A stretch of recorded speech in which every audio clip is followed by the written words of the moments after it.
Looking to become a certified and trained plumbing apprentice? Here's how it works.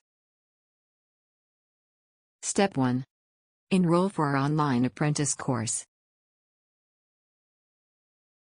Step 2. Complete the online certification and training course. Step 3. After passing your online training course, you will receive your digital/printable trade certificate in your course account.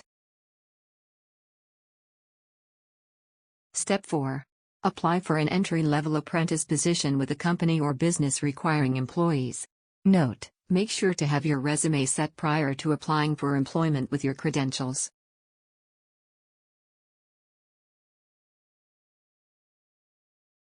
Step 5.